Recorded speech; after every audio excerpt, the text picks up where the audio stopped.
The record should reflect I have received a signed plea form signed by the defense attorney, defendant, the prosecution, and also the complainant, that there is a plea agreement and a sentence agreement as to the following terms.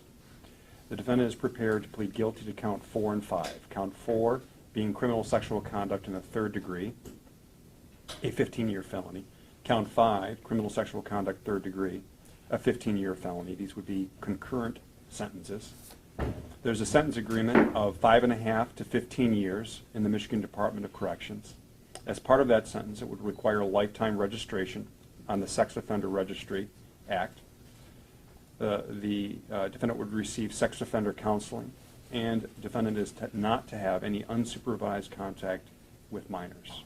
At the time of sentencing, the people would agree to dismiss counts 1, 2, and 3. Is that all correct? That's all correct, Judge. Yes, Your Honor, and Mr. Pugh has been advised of his constitutional and statutory rights, and he's ready to respond to the court. All right, and just for clarification purposes, I see that there is a signature from the complainant. The complainant does agree to this plea agreement. Is that correct? He has been apprised of all of it. He is in agreement and had no questions about it, and he signed the form to reflect that today, Judge. All right, if we could have the defendant sworn, please. Raise your right hand, please. Do you solemnly swear or affirm the testimony you're about to give in a manner that's not been equal for the court to do the truth? Yes. Thank you. All right, Mr. Pugh, as I've already gone through, I've received a plea form indicating you're prepared to plead guilty to those charges. What I need to do is I need to advise you of certain rights that you're giving up by pleading guilty. Yes. First, you understand that by pleading guilty, you're giving up your constitutional right to a jury trial. Yes, sir. You're giving up your right to be presumed innocent until proven guilty. You're giving up your right to have the prosecutor have to prove beyond a reasonable doubt that you are guilty. You're giving up your right to have witnesses appear at trial to testify against you. Yes, sir. You're giving up your right to question those witnesses. Yes, sir. You're giving up your right to have the court order any witnesses you may have to appear in your own defense. Yes, sir. You're giving up your right to remain silent during trial and not have that silence be used against you. Yes, sir. And you're giving up your right to testify at trial if you wanted to. Yes, sir. Just one more thing. You understand that if I accept your plea today, you'll be giving up any claim that your plea today was a result of any promises or threats that were not disclosed to me today, or that it's not your own free choice to enter into this plea. You understand that? All right. What's the factual basis for the plea? And Mr. Pugh, I'm going to ask you a few questions.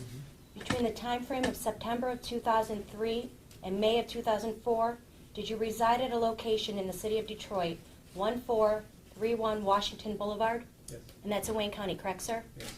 And during that time period, did you come into contact with someone by the name of Austin Williams? Yes. And during that time period, did you engage in sexual penetration on at least 2 occasions with Mr. Williams? Yes. And that being, you placed your penis into his anal opening, correct? Yes. And at the time that you committed these acts, during that time period, Mr. Williams was between the ages of 13 and 15 years of age, correct? Yes. I'm satisfied with the factual basis, Your Honor. And how old were you at the time? 31. All right. I'm satisfied as well. I will accept your plea. November 9th? That's the date? November 9th. That's fine. All right. Anything further?